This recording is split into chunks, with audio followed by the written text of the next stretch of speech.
What's up? This is Andrew Satterfield, Taylor Duke. Nate Bush. and we have chosen to do minimum wage in the U.S.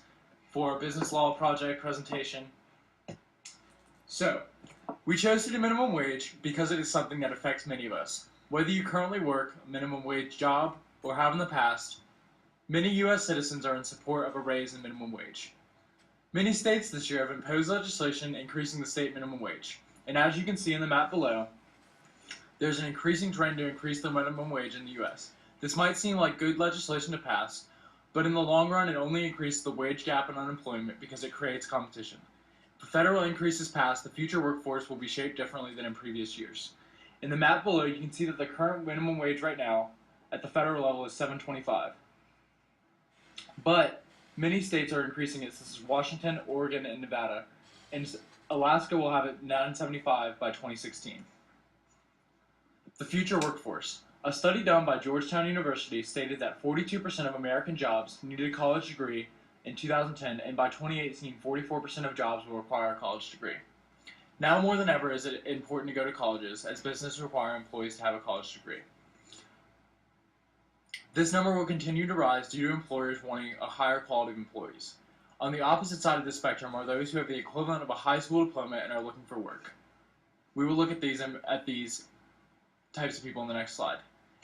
Immigrants. Immigrants have been the driving force behind America's success. Anyone can come here with a dream and a dollar in their pocket and strive for success. But today, that is not as true of a statement. Immigrants, documented and undocumented, have come in increasing numbers from Latin American countries, specifically Mexico. Oftentimes they are young and do not have the proper education to attain a well-paying jobs. Immigrants are the ones who are most affected by a minimum wage increase. An increase in wages results in an increase in costs which employers can't pay, so they must lay off employees or reduce hours. As you can see in the graph below, by 2050, the largest minority will be Hispanic Americans, being 128 million. And over 41.3 million immigrants live in the U.S., 60% of them coming from Mexico, and 44% of the labor force with only a high school diploma are foreign-born.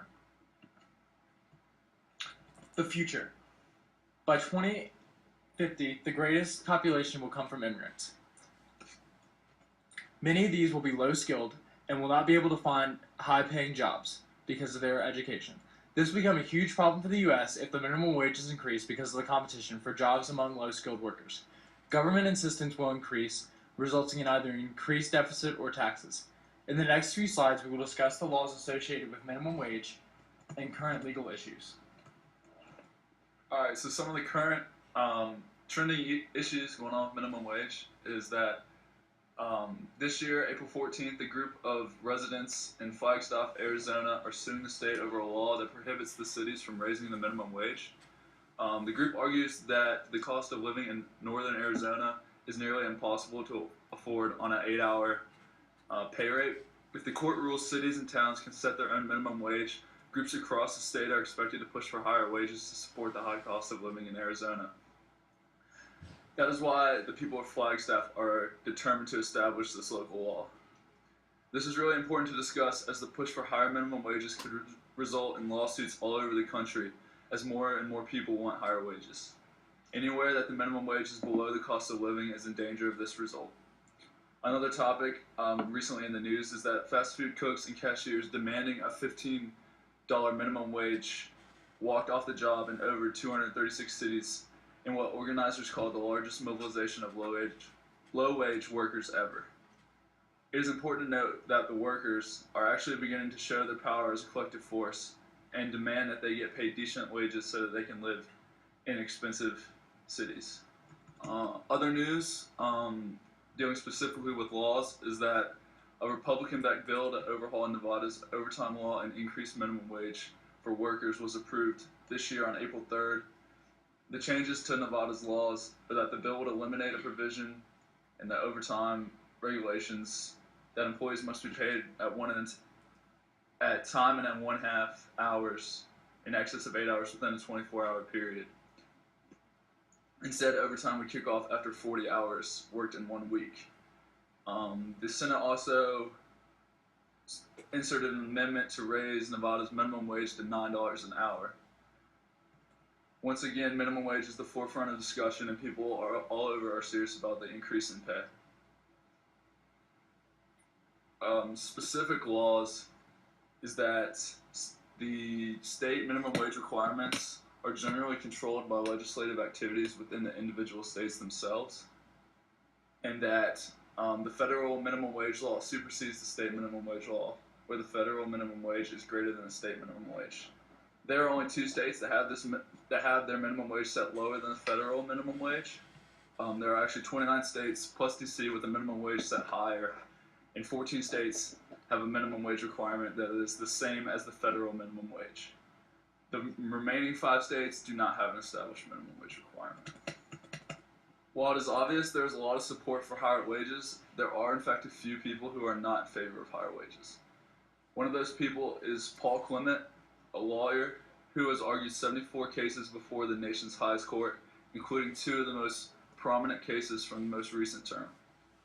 Shortly after the mayor of Seattle signed their ordinance into law, the lawyer Paul Clement sued the city of Seattle on behalf of the International Franchise Association, which claimed that the $15 per hour will imperably harm franchises and put them at a competitive disadvantage.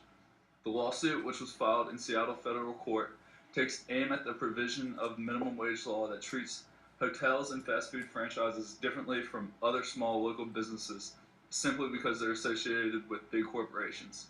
Specifically, he argues that the ordinance violates the Interstate Commerce Clause of the Constitution and the Equal Protection Clause of the 14th Amendment.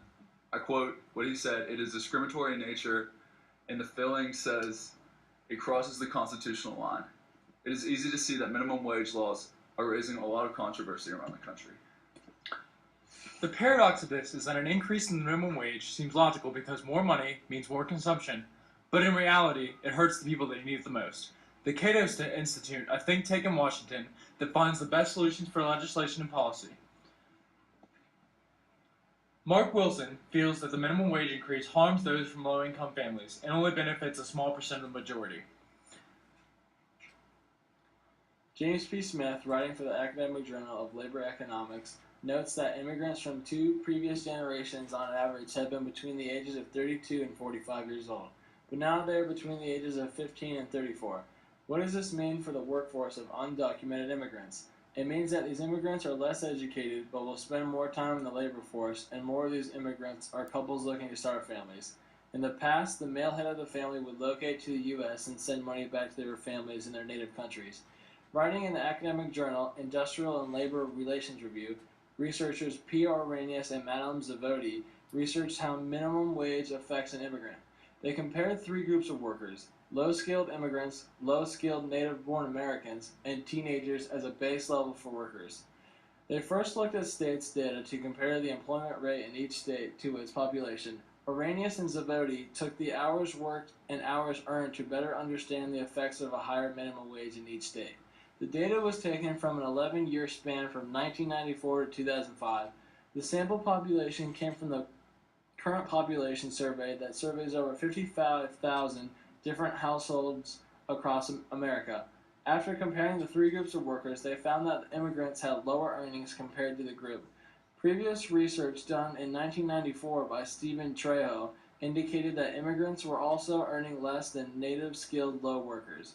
Arrhenius and Zavodi also looked at the mobility of immigrants and what the current state minimum wage was at the time. They compared the skills of state populations with the state minimum wage and where low-skilled workers were working.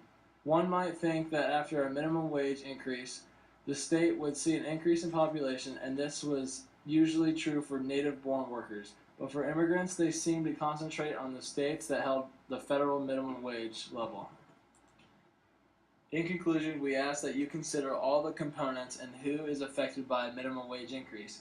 Immigrants and low-skilled workers will be affected the most and will not be able to chase the American dream.